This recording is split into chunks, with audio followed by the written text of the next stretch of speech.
अस्सलामुअलैकुम वरहमतुल्लाहि वबरकातुह। आज जो हमारा चैप्टर होने वाला है वो हम 10th क्लास का फर्स्ट चैप्टर स्टार्ट करने वाले हैं, जिसका नाम है एनर्जी। जिसका क्या नाम है जी? एनर्जी। ठीक है जी। इसका हम बेसिकली तारुफ पढ़ेंगे, इंट्रोडक्शन पढ़ेंगे और उसके बाद हम जो टॉपिक पढ़ेंगे वो है वर्क और एनर्जी। ये दो चीज़ें जो हैं आज हम डिस्कस कर लेंगे। तो my name is Ishan Hussain और ये आप देख रहे हैं केमिस्ट्री टाइगर्स। स्टार्ट करते हैं। सबसे पहले एनर्जी बहुत अहम है, एनर्जी चैप्टर भी बहुत अहम है। ठीक है, फर्स्ट चैप्टर है तो कॉपी पेंसिल पकड़ लें, दूसरों को तंग करना बंद करें, अपने नोट्स खुद बनाएं। ठीक है जी। इंशाल्लाह सारे चैप्टर्स आपको कंप्लीट करवाए जाएंगे। सबसे पहले एनर्जी। तो सबसे पहले मैं आपको ये बता दूं कि हमने इस चैप्टर में पढ़ना क्या क्या है। जो पहले पढ़ लेंगे उसके बाद हम अपने टॉपिक की तरफ आ जाएंगे। सबसे पहले हमने पढ़ना है एनर्जी और वर्क पढ़ना है। ठीक है जी। उसके बाद हमने जो पढ़नी है चीज़ वो है इकसाम। किसकी? एनर्जी की। ठीक है, इकसाम पढ़नी है। तीसरे नंबर पे हमने इसका पढ़ना है कि हम एनर्जी को कैसे प्रोड्यूस करते हैं, यानी कि हम उसको कैसे जनरेट करते हैं। ठीक है जी। तो हम ये हम पढ़ेंगे एनर्जी। एक और चीज़ पढ़ेंगे जिसका है एनर्जी की तलब।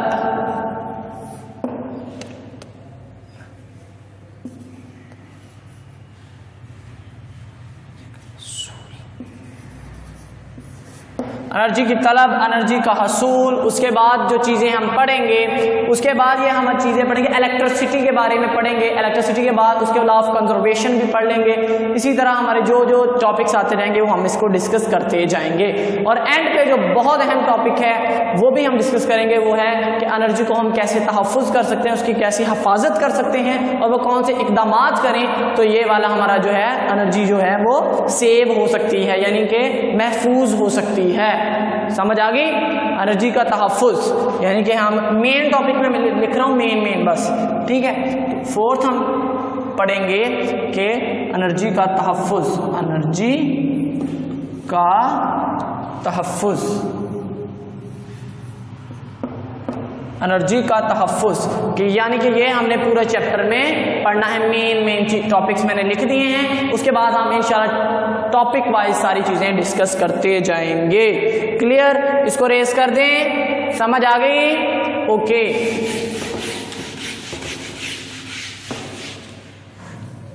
सबसे पहले आज हमने जिसको देखना है वो है एनर्जी बेसिकली देखें, कोई भी बंदा कोई काम कर रहा है, हम ये एक आम सा लफ्ज़ इस्तेमाल करते हैं कि इसमें एनर्जी है या एनर्जी नहीं है। तो हमने बेसिकली देखना है जी एनर्जी कि एनर्जी क्या है। एनर्जी बेसिकली कहते हैं किसी भी जिस्म की काम करने की सलाहियत, किसी भी चीज़ की काम करने की सलाहियत, उसको हम क्या कहते हैं? एनर्जी कहते हैं। हम लिखेंगे किसी भी चीज़ की काम करने की सलाहियत को एनर्जी कहते हैं। एनर्जी कहते हैं। समझ आ गई? उसको क्या बोलते हैं जी? एनर्जी बोलते हैं। अच्छा जी, अब बात ये है, एक एग्जांपल से मैं समझाता हूँ। जैसे जी यहाँ पे ऊपर से नीचे आ रहा है, ये है मतलब यहाँ से ऊपर से नीचे पानी आ रहा है। ऊपर से नीचे क्या आ रहा है? पानी आ रहा है। ठीक है, यहाँ से क्या है? ऊपर से नीचे पानी आ रहा है। तो ये है पानी। तो हमने देखना है कि भाई इसमें एनर्जी है या नहीं, इसमें एनर्जी है या नहीं। जी बताएं, क्या इसमें एनर्जी है? तो भाई ये देखें, इसमें एनर्जी है। हमें कैसे पता चला?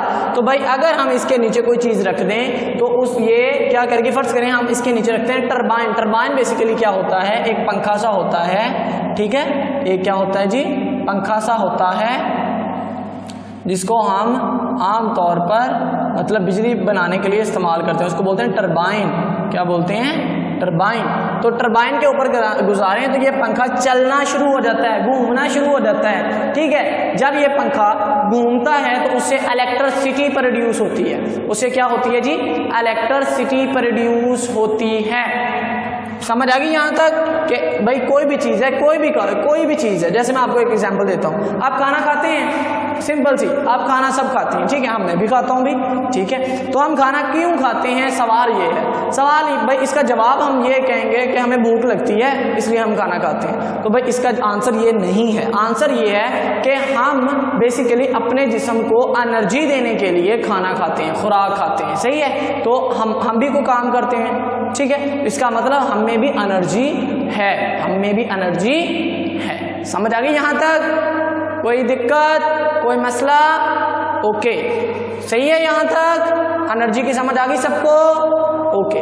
अब हम बात करते हैं वर्क के, कि वर्क क्या है।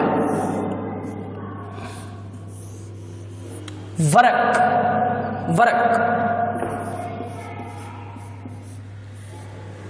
ये क्या है? तो भाई वर्क हम कहते हैं कि कोई ऑब्जेक्ट है, फर्ज करें तो इस पे लगे फोर्स, इस पे क्या लगे? फोर्स। जब इस पे लगे फोर्स, तो फोर्स की सिमत किस तरफ है? इस तरफ। तो इसी सिमत में वो कुछ डिस्टेंस कवर करे, जैसे जी वो ऑब्जेक्ट मूव होके यहां पे आ जाता है, ठीक है। अब वही ऑब्जेक्ट है, वो मूव होके आगे चला गया है, ये पोजीशन ए है और ये पोजीशन क्या है? बी। तो यहां से ए से वो बी की तरफ चला गया, यानी कि उसने भाई यहां से लेकर यहां तक कुछ डिस्टेंस कवर किया। डिस्टेंस मतलब फासला। क्या किया उसने? फासला, जिसको हम एस से लिखते हैं, ठीक है, फोर्स को हम एफ से लिखते हैं। तो जो इन दोनों को प्रोडक्ट होगा, इन दोनों का ज़रब होगा, ठीक है, इन दोनों का ज़रब होगा, हम उसको क्या कहते हैं कि ये है वर्क। ये क्या है? वर्क, ठीक है। वर्क मतलब काम। समझ आ गई? क्लियर? इसको हम और डिटेल में डिस्कस करते हैं। इसको रेज कर दें, नोट कर रहे हैं सब बच्चे नोट कर रहे हैं? रेस कर दें इसको, ओके। तो हम इसको इंशाअल्लाह कंप्लीट करेंगे। कोई क्वेश्चन हो तो आप पूछ सकते हैं बिला झिझक। चलें जी, हम वर्क की डेफिनेशन सबसे पहले करते हैं कि वर्क क्या है। पहले वर्क को समझ लिया है, अब हम इसकी तारीफ। वर्क बेसिकली कहते हैं अगर किसी जिस्म पर फोर्स अमल करे और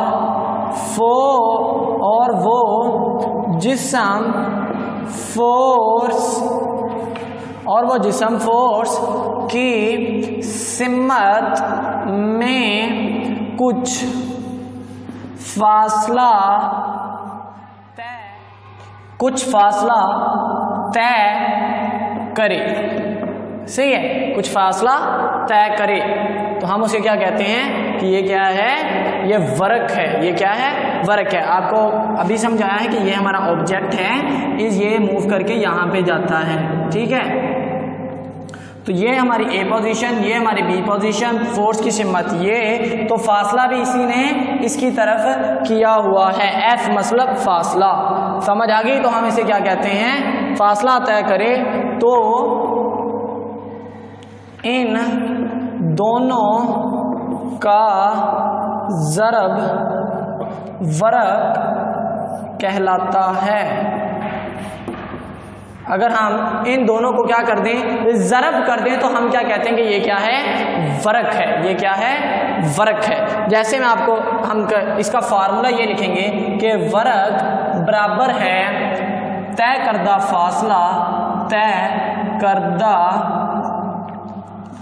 फासला मल्टीप्लाई बाय फोर्स, जो अमल कर रही है फोर्स, सही है। वर्क को हम लिखते हैं W, तय कर दे फासला, याद रखना है हम फासले को S से रिप्रेजेंट करते हैं, ठीक है। और मल्टीप्लाई फोर्स हमारी क्या लगी है? F। इन दोनों का ज़रब ले लें तो W बराबर होगा FS। तो ये हमारा क्या बन गया इसका फार्मूला, W बराबर FS। शाबाश, नोट करते जाएं, जो सवाल नहीं आ रहा वो पूछते जाएं। शाबाश, समझ आ रही है सबको समझ आ रही है? ओके। उसके बाद हम इसको रेज करते हैं और नेक्स्ट पढ़ते हैं।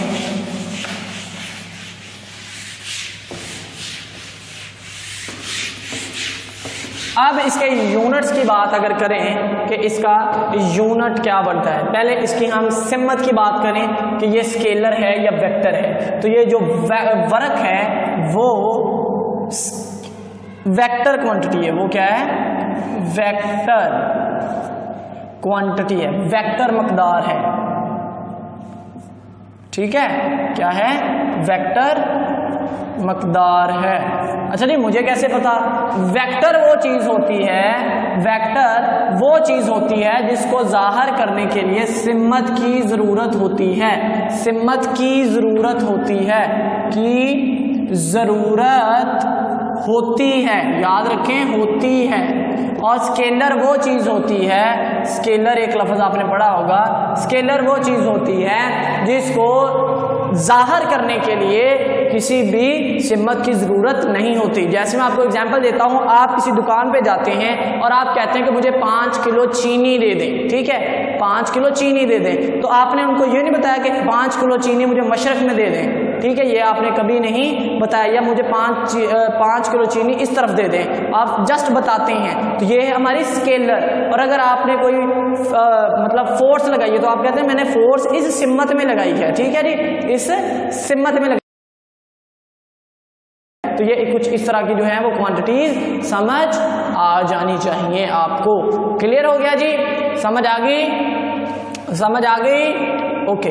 तो वर्क जो है वो एक वेक्टर क्वांटिटी, यानी इसको ज़ाहिर करने के लिए जरूर जो है वो सिम्मत की जरूरत पड़ती है। अब वजह क्या है मैं आपको बताता हूँ। फार्मूला भी आपने पढ़ा, W बराबर FS। तो फासला जो है ये बेसिकली एक वेक्टर नहीं है, स्केलर क्वांटिटी है, लेकिन ये जो है ये जो फोर्स है वो एक स्केलर क्वांटिटी है। ठीक है, वो एक वेक्टर क्वांटिटी है। वो एक क्या है? वेक्टर। वेक्टर बोलते हैं वो चीज़ जिसको ज़ाहिर करने के लिए सिम्मत की ज़रूरत होती है। अब हम इसके फार्मूले की बात कर लें तो W बराबर होगा, फार्मूले की बात कर, फार्मूला हमारा हो गया। अब यूनिट्स की बात करनी है ना, तो यूनिट्स F का होता है, फोर्स का यूनिट क्या होता है? न्यूटन। फोर्स का यूनिट क्या होता है? न्यूटन। फोर्स बराबर किसके होता है जी? Newton, N capital. ठीक है, और फासला जो होता है S, फासले को हम मेजर करते हैं मीटर में। किसमें करते हैं? स्मॉल m, मीटर में। समझ आ गई? तो यहाँ पे हमारे पास आ गया जी मीटर। तो Nm जो है वो किसके बराबर है? फासला मीटर में, और ये तो हम इसे बोलते हैं कि ये जॉउल के बराबर है। ये किसके बराबर है? जॉउल। किसके बराबर है? जॉउल के बराबर है। क्लियर? ये किसके बराबर है? जॉउल के बराबर है, जॉउल। अब जी हम बात करेंगे कि ये जो जॉउल है ये स्मॉल यूनिट है, ये छोटा यूनिट है। और यूनिट की बात करें, ये यूनिट्स हम लिख लें पहले। यूनिट कौन कौन से हैं? तो यूनिट फर्स्ट हमारा है जॉउल, उसके बाद ये है छोटा यूनिट। बड़े यूनिट और कौन से हैं? Mega joule, mega joule. अब मेगा जॉउल जो है, मेगा मतलब होता है 10 की ताकत 6। ठीक है, और जॉउल मतलब आपको पता है जे इसको लिखते हैं। ठीक है, 1 जॉउल। उसके बाद जी हम मेगा जॉउल लिख सकते हैं, उसके बाद किलो जॉउल लिख सकते हैं, किलो जॉउल। ये दो बड़े यूनिट हैं।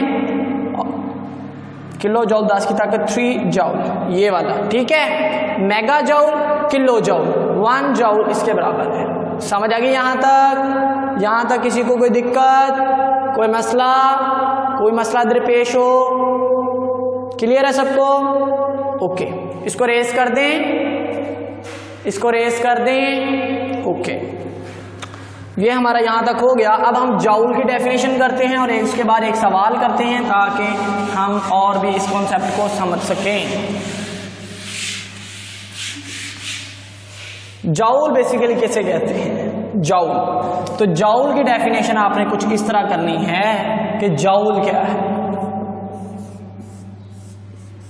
जॉउल हम लिखेंगे अगर किसी जिस्म पर 1 न्यूटन फोर्स अमल करे और वो फोर्स की सिमत में 1 मीटर फासला तय करे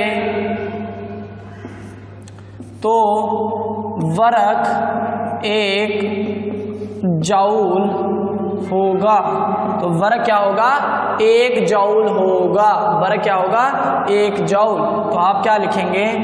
1 यहाँ पे लिखेंगे W बराबर Fs, ये 1 joule is equal to 1 newton force और मल्टीप्लाई बाय 1 मीटर फासला। तो ये आपकी जूल की तारीफ हो गई। किसकी होगी जी? जूल की तारीफ। समझ आ गई यहाँ तक? अब सवाल ये है कि एक बंदा, चलिए बोल के बताते हैं कि एक बंदा जो है वो अपने सर पे मतलब सर पे कोई चीज़ रख के खड़ा है, ठीक है। फर्ज करें उसने अपने सर पे एक टेबल रखा हुआ है, तो उसने टेबल जो है वो कम से कम 20-25 किलो का है, तो वो अपनी जगह पे खड़ा है बस, ठीक है। तो क्या वो वर्क कर रहा है या नहीं? कर रहा है या नहीं जी? कर रहा है या नहीं? तो भाई वो वर्क नहीं कर रहा। क्यों? क्योंकि भाई इसके उस पर फोर्स तो लग रही है लेकिन वो फासला नहीं तय कर रहा, क्योंकि वो फासला 0 है, वो अपने पॉइंट पे ही खड़ा है, वो फासला तय नहीं कर रहा, जिसकी वजह से जो वर्क होगा वो कितना होगा? 0 होगा। वो वर्क क्या होगा? 0 होगा। वर्क क्या होगा? 0।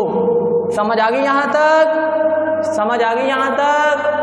क्लियर है? बाकी वीडियो अच्छी लगी तो लाइक करें, चैनल को अभी तक सब्सक्राइब नहीं किया तो कर लें। मिलते हैं अगली वीडियो में, तब तक के लिए अल्लाह हाफिज़।